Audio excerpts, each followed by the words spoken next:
사도신경으로 신앙 고백하심으로 9월 6일 일요일 새벽 예배를 시작하겠습니다.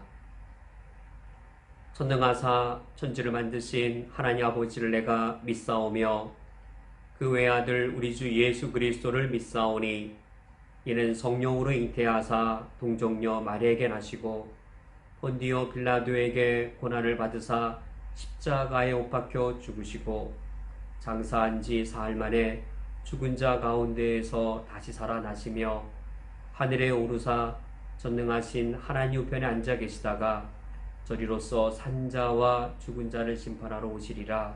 성령을 믿사오며 거룩한 공회와 성도가 서로 교통하는 것과 죄를 사하여 주시는 것과 몸이 다시 사는 것과 영원히 사는 것을 믿사옵나이다. 아멘. 하나님 아버지시여, 오늘 우리에게 한 날을 허락하여 주시고 오늘 하루를 살게 하여 주시오니 하나님 아버지 앞에서 주님을 믿으며 오늘 하루를 살게 하여 주시옵소서. 주님께서 우리를 사랑하시기에 오늘도 우리와 한 걸음 한 걸음 동행하실 줄 믿습니다. 우리가 오늘 아침부터 늦은 밤까지 만나야 할 사람들과 해야 할 일들이 있사오니 하나님이 우리를 사랑하시는 것을 믿고 오늘 담대히 일들을 감당하게 하여 주옵소서.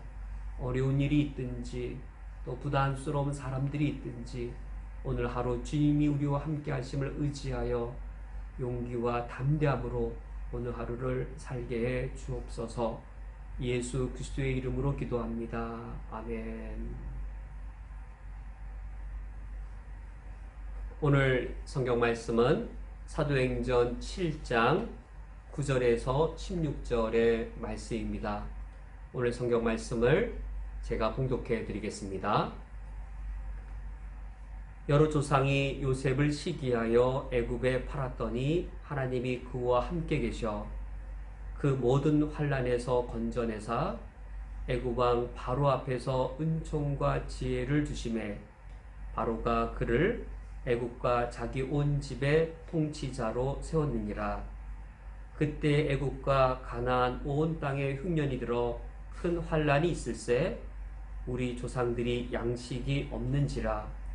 야곱이 애굽에 곡식이 있다는 말을 듣고 먼저 조상들을 보내고 또 재차 보내매 요셉이 자기 형제들에게 알려지게 되고 또 요셉의 친족이 바로에게 드러나게 되니라. 요셉이 사람을 보내어 그의 아버지 야곱과 온 친척 75사람을 청하였더니 야곱이 애굽으로 내려가 자기와 우리 조상들이 거기서 죽고 세겜으로 옮겨져 아브라함이 세겜 하몰의 자손에게서 은으로 값주고 산 무덤에 장사되니라. 아멘. 오늘 성경 말씀은 요셉의 이야기입니다. 요셉이 아직 어린 나이였을 때입니다. 9절 말씀을 보시면 여러 조상이 요셉을 시기하여 애굽에 팔았더니 이 불행한 일을 겪을 때 요셉의 나이는 매우 어린 청소년 시기였습니다. 형들이 요셉 자신을 시기했습니다. 그리하여 자신을 애굽의 노예로 팔아버립니다. 한 가정의 평범한 아들이 또는 유복한 가정에 아주 사랑받던 그런 한 아들이 이 노예가 있던 그 시대에 가장 이 미천한 신분인 노예로 팔린다는 사건, 하루아침에 이런 일이 일어났을 때 요셉은 얼마나 두렵고 그 일이 납득되지 아니했을까요? 이런 불행이 요셉에게 닥친 것 누구 때문일까요? 형들이 요셉을 시기하여 애굽에 팔았다라고 하는데 요셉이 형들에게 시기를 받게 된 그 책임 원인은 요셉 자신에게 있지 않았습니다. 아버지 야곱의 편애 때문이었습니다. 요셉이 지금 자신이 겪는 이 엄청난 불행, 자기 탓, 자기의 잘못, 그것 때문이 아니고 다른 사람의 잘못이 자신의 불행이 되었습니다. 사실 우리의 삶 속에 때로는 뜻모를 아픔들, 또 내가 전혀 책임지지 않아도 될 그런 환난들, 그것을 겪을 때가 있습니다. 내가 겪는 아픔은 있는데, 내가 당하는 슬픔은 있는데, 나 때문이 아니고 또 다른 상황, 다른 사람, 누구를 원망해야 되고 누구에게 책임을 전가해야 할까요? 책임질 사람은 없는데 그 일의 불행을 내가 고스란히 내 한 몸으로 다 받아내야 될 때, 그때 과연 우리 심정은 어떠하고 야곱의 지금 심정은 어떠하겠습니까? 어디로 끌려갈지도 모르는 그 막막함 속에서 요셉이 어디론가 제수로 이 노예로 팔려갈 때, 요셉이 아마 하나님을 찾고 하나님이 어디 계시냐고 울부짖고, 내가 무슨 잘못을 해서 하나님 내게 이런 아픈 일을 겪게 하냐고 하나님께 그 이유를 물었을 겁니다. 사실 우리의 삶 속에, 우리의 이 땅의 여정이 다 끝날 때까지 이런 일을 단 한 번도 겪지 않으면 참 좋겠습니다. 이런 아픔이나 불행들을 인생살이 속에 한 번도 겪지 않으면 참 좋겠습니다. 그러나 우리가 원하든 원하지 않든 우리의 선택과 우리의 의지와 상관없이 이런 일들을 겪습니다. 정말 중요한 것은 우리 삶에 이런 슬픔이 있느냐 없느냐보다 우리 삶에 이거보다 더 중요한 요소가 있습니다. 그것이 무엇일까요? 9절 하반절에 하나님이 그와 함께 계셔라고 언급되어져 있습니다. 여러 조상이 요셉을 시기하여 애굽에 팔았더니 하나님이 그와 함께 계셔. 정말로 중요한 것은 우리 삶에 환난이 있느냐 없느냐 그 요소보다, 환난이 있든 없든 간에 하나님이 나와 함께 하시냐 아니냐, 이 사실이 우리 그리스도인들에게는 가장 중요한 요소입니다. 환난이 없을지라도 하나님도 내 삶에 없다면 그것은 환난이 없다라는 사실만으로 우리 삶이 참된 평안을 누리는 것이 아닌 것이죠. 심지어 환난이 있을지라도 환난을 겪는 내 삶의 자리에 하나님께서 함께 하신다면 우리가 그 환난을 통과해낼 수 있도록 하나님이 지켜주실 것입니다. 바로 그래서 10절 말씀에 그 모든 환난에서 건져내사, 요셉과 하나님이 함께 하셔서 함께 하신 하나님께서 요셉을 그 모든 환난에서 건져내셨습니다. 이 9절과 10절의 말씀은 그리하여 구원받은 요셉입니다. 구원받은 요셉. 왜 하나님께서는 요셉이 환난을 겪는 그 자리를 허용하시고, 그리고 그 훗날 하나님 함께 하셔서 그를 구원받게 하셨는가?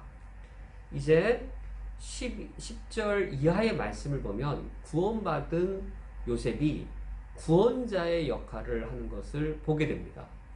환난에서 구원받은 요셉, 그가 환난으로부터 애굽을 구원하고 환난으로부터 온 세상을 구원하고 환난으로부터 자기를 판 형들을 구원하고 아버지 야곱을 구원하는 구원자의 역할을 하게 됩니다.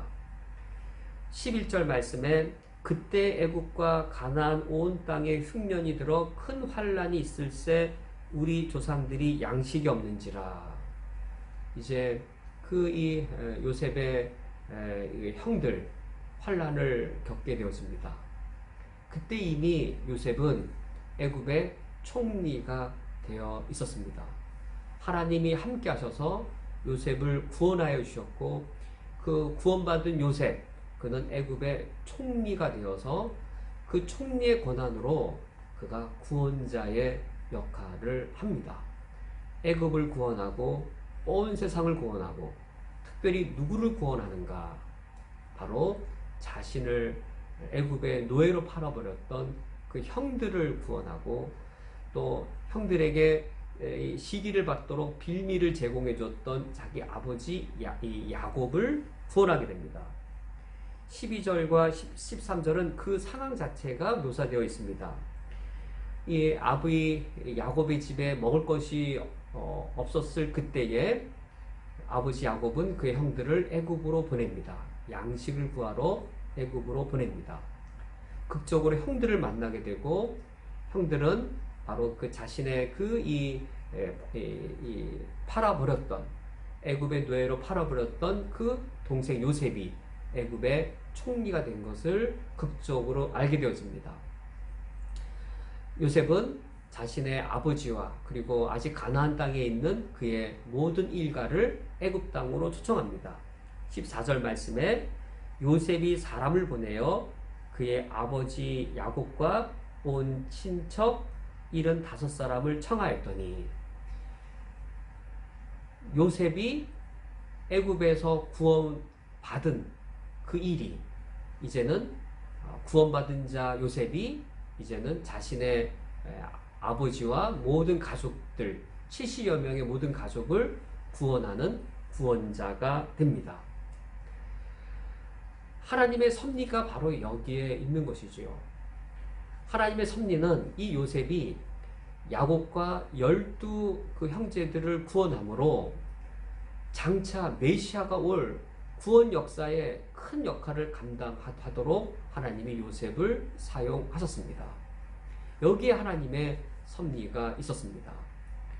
우리의 삶도 마찬가지입니다. 요셉과 함께 하셨던 하나님이 바로 그 하나님이 오늘날 우리와 함께 하십니다. 하나님께서 우리를 때로는 환난 속에 또 환난을 겪도록 내어버리시지만 하나님께서는 우리를 구원하십니다. 우리를 구원하셔서 요셉이 구원자의 역할을 하듯 하나님께서는 우리가 또 다른 누군가에게 또 다른 어려움의 자리에 있는 자에게 우리가 구원자 역할을 하도록 하나님이 우리를 향해 기대를 갖고 계십니다. 오늘 말씀을 맺도록 하겠습니다. 우리 삶에 환난이 없으면 참 좋겠습니다. 아픔이나 슬픔, 시련이 전혀 없으면 좋겠습니다. 그것은 우리 하나님께서도 가장 원하시는 사실입니다. 그러나 혹여나 우리 삶에 아픔과 슬픔과 환난이 있다면 그것만 있는 것이 아니라 하나님도 우리와 함께 하십니다. 우리와 함께 하셔서 우리를 구원하십니다. 하나님께 구원받은 우리가 이제는 그 하나님의 구원을 베푸는 자로 우리가 살아갈 수 있도록 하나님이 우리의 역경들을 변화시켜 주실 것이고 우리의 신앙을 더욱더 성숙시켜 주실 것입니다. 오늘 하루를 살아가실 때에 우리와 함께 하시는 하나님을 신뢰하시면서 오늘 하루를 담대히 살아가시기를 주님의 이름으로 축원드립니다. 함께 기도하겠습니다. 하나님 아버지시여, 우리 삶에 여러 어려움과 아픔들이 있사오니 우리와 함께 하셔서 우리를 위로하여 주시옵소서. 한국 땅을 떠나 쿠웨이트를 살아갈 때에 때로는 나 홀로이며 지금 겪어야 될 여러 시련들을 나 혼자 책임져야 할 때가 너무나도 많습니다. 하나님 아버지시여, 그러나 주님이 우리와 함께 하심을 저희들은 신뢰합니다. 어제도 우리를 구원하셨사오니 오늘 겪을 어려움에서도 우리를 구원해 주실 줄 믿습니다.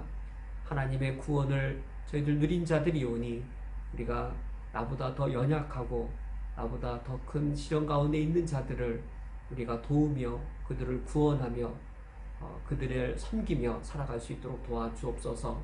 하나님이 우리와 함께 하시오니 우리가 강해질 수 있게 하여 주시옵고 하나님이 우리를 도와주시오니 우리가 오늘 하루를 살아갈 때에도 담대하게 살아갈 수 있도록 도와주옵소서. 예수 그리스도의 이름으로 기도합니다. 아멘. 주기도로 예배를 회하겠습니다. 하늘에 계신 우리 아버지여, 이름이 거룩히 여김을 받으시오며 나라가 임하시오며 뜻이 하늘에서 이루어진 것 같이 땅에서도 이루어지이다.